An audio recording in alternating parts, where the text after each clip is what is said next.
करवा चौथ व्रत कथा। जिय बिनु देह नदी बिनु बारी, तैसे ही नाथ पुरुष बिनु नारी। हमारे शास्त्रों में नारियों के लिए ऐसा उपदेश किया गया है कि जैसे नदी जल के बिना शोभा को प्राप्त नहीं होती, जैसे एक वृक्ष हरियाली के बिना शोभा को नहीं प्राप्त होता है, जैसे एक सुंदर शरीर प्राण के बिना शोभा को नहीं प्राप्त होता है, वैसे ही एक नारी का जीवन शोभा को नहीं तब तक प्राप्त होता जब तक उसके पति का साथ और प्रेम न हो।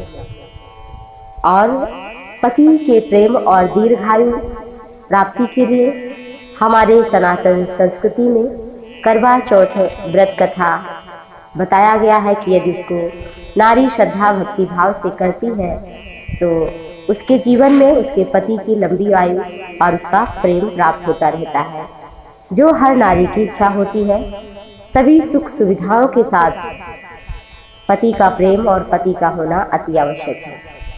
तो सनातन धर्म की प्रथा के अनुसार करवा चौथ अर्थात करवा चौथ कार्तिक मास के कृष्ण पक्ष की चौथ को मनाई जाती है। उस दिन सौभाग्यशाली स्त्रियां करवा चौथ के व्रत को करती हैं अपने पति की दीर्घायु के लिए। ये व्रत अति महत्वपूर्ण है। इस दिन गृहिणियां चावल को पीसकर दीवार पर करवा चौथ बनाती है, जिसे वर कहा जाता है। इस करवा चौथ में पति के अनेक रूप बनाए जाते हैं और सुहाग की अनेक वस्तुएं जैसे चूड़ी, बिंदी, बिछुआ, मेहंदी, महावर, चूड़ी और 7 भाइयों की इकलौती बहन, सूर्य, चंद्रमा, शिव, पार्वती आदि देवी देवताओं के भी चित्र बनाए जाते हैं। स्त्रियों को इस दिन निर्जल और निराहार व्रत करना चाहिए। रात्रि को जब चंद्रमा उदय हो तो उसके प्रकाश में चंद्रमा को अर्घ्य देकर ही भोजन ग्रहण करना चाहिए। पीली मिट्टी की गौरी की प्रतिमा सजाकर उसकी पूजा करनी चाहिए। यदि दीवार चिकनी हो, चित्र ना बन पाए तो चित्र मंगाकर दीवार पर लगाकर की पूजा करना चाहिए। सूर्यवंश के राजा मानधाता कहने लगे, जिस समय अर्जुन इंद्र नीलगिरी पर्वत पर तप करने के लिए गए थे तो उनके पीछे द्रौपदी खिन्न मन होकर चिंता कर रही थी कि अर्जुन ने बड़े कठिन कर्म आरंभ किए हैं, किंतु विघ्न डालने वाले शत्रु भी अनेक हैं। इस प्रकार चिंता करके श्री कृष्ण जी के शरण में गई और सब विघ्नों का नाश करने का उपाय पूछने लगी। द्रौपदी ने कहा कि हे सर्व जगत के नाथ, आप मुझे कोई ऐसा व्रत बताएं जिसके करने से सभी विघ्न का नाश हो जाए। भगवान श्री कृष्ण ने कहा कि हे महाभागे, पार्वती और भगवान शिव ने यही प्रश्न किया था। पार्वती जी ने शिव से यही प्रश्न किया था। तब शिव ने पार्वती जी से जो कहा वही मैं तुमसे कहता हूँ। वो व्रत है करवा चौथ। ध्यान पूर्वक सुनो, जो सब प्रकार के विघ्नों का नाश करने वाला है। पार्वती जी ने कहा, भगवान, यह करवा चौथ व्रत किस प्रकार का है, उसका विधान क्या है? पहले भी उस व्रत को किसी ने क्या किया है? भगवान शिव बोले, हे पार्वती, जो अनेक प्रकार के रत्नों से शोभायमान, चांदी सोने के भवनों से भरे, विद्वान पुरुषों से सुसेवित, लोगों को वश में करने वाली दिव्य स्त्रियों से शोभायमान, जहाँ पर सदैव ही वेद ध्वनि होती है, ऐसे स्वर्ग से भी मनोहर परम रमणीक शुक्र प्रस्थपुर यानी कि दिल्ली शहर में एक रमेश शर्मा नामक ज्ञानी ब्राह्मण था। उसकी पत्नी का नाम लीलावती था। उसके पराक्रमी 7 पुत्र और संपूर्ण लक्षणों से युक्त वीरवती नाम की एक कन्या हुई। उसकी आंखें नीलकमल के समान और मुख चंद्रमा के समान था। उसके विवाह के योग्य समय भी आ गया था। रमेश शर्मा ने एक वेद शास्त्र के ज्ञाता विद्वान ब्राह्मण को विवाह विधि से प्रदान किया। इसके पश्चात वीरवती ने अपने भाइयों की पत्नी भौजाइयों समेत गौरी का व्रत किया। फिर कार्तिक कृष्ण चतुर्थी के दिन व्रत उपवास करके सायंकाल में स्नान करके सबों ने भक्ति भाव से बट वृक्ष का चित्र बनाकर उसके नीचे भगवान शिव, गणपति, स्वामी कार्तिकेय के साथ उनकी माता पार्वती का चित्र बनाकर ओम नमः शिवाय इस मंत्र से धूप, गंध, दीप, पुष्प, अक्षर इत्यादि से गौरी का पूजन किया। फिर शिव जी, गणेश जी तथा षडानन का अलग अलग पूजन करती हुई पकवान अक्षर दीपक से युक्त 10 करवा और गेहूं, पिसान, गुड़ के बने हुए पकवान, नाना प्रकार के फल भोग पदार्थ को अर्पण करके अर्घ देकर चंद्रोदय की प्रतीक्षा करने लगी। इसी बीच में यह वीरवती बाला भूख प्यास की पीड़ा से मूर्छित होकर पृथ्वी पर गिर पड़ी। तब उसके पास सब भाई बांधव रुदन करने लगे। फिर वीरवती का मुख धोकर पंखे से हवा करके उसे ढांढस बनाने लगे कि अब चंद्रमा उदय होने वाला है। उसका एक भाई चिंतायुक्त होकर एक महान बड़े बट वृक्ष पर चढ़ गया। बहन के प्रेम से दुखी होकर भाई ने जलती हुई लुहारी लेकर चंद्रमा के उदय होने का बहाना करके दिखाया। उसने चंद्रमा का उदय जानकर दुख का त्याग करके विधि विधान से अर्घ देकर भोजन कर लिया। इस प्रकार व्रत के दूषित हो जाने के कारण उसका पति मृत्यु को प्राप्त हो गया। तब वीरवती ने अपने पति को मरा हुआ देखकर पुनः शिव जी का पूजन किया।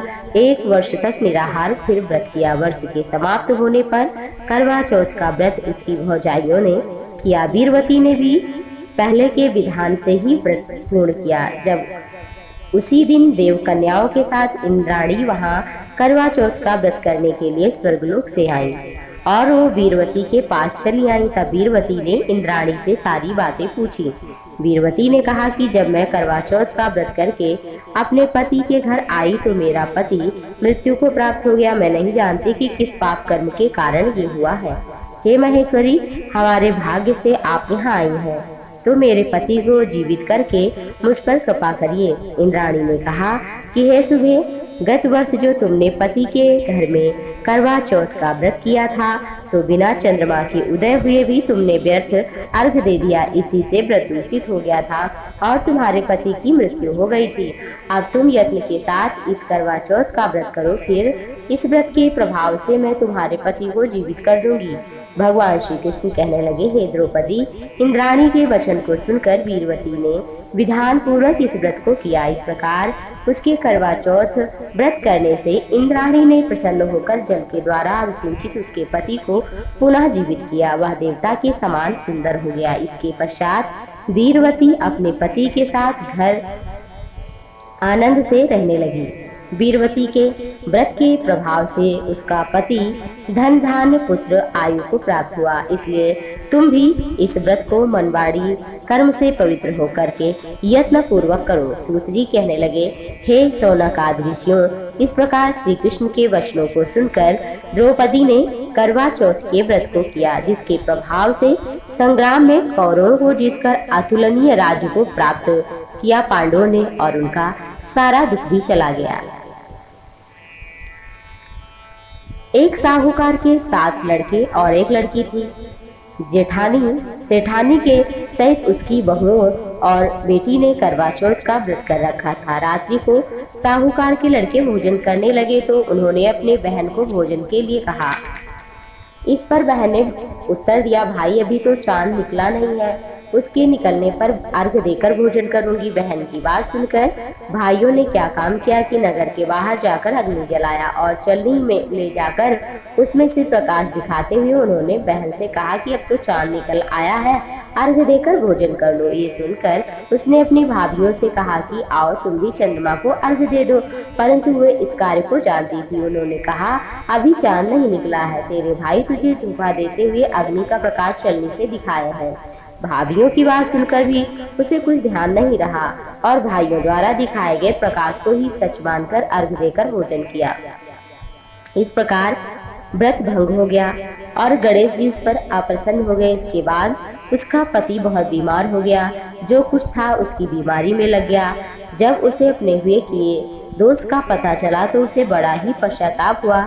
गणेश जी की प्रार्थना करते हुए उसने विधि विधान से पुनः करवा चौथ का व्रत करना प्रारंभ किया और श्रद्धा अनुसार सबका आदर सत्कार करते हुए सबसे आशीर्वाद ग्रहण करने में मन को लगाया। इस प्रकार उसके श्रद्धा भक्ति सहित व्रत कर्म को देखकर भगवान गणेश उस पर फिर से प्रसन्न हो गए और उसके पति को जीवन दान देकर उसे आरोग्य करने के पश्चात धन संपत्ति युक्त किया। इस प्रकार जो कोई छल कपट को त्याग कर श्रद्धा भक्ति से चतुर्थी का व्रत करेंगी जो भी महिलाएं वे सभी प्रकार से सुखी होंगे और उनके क्लेश भी नष्ट हो जाएंगे।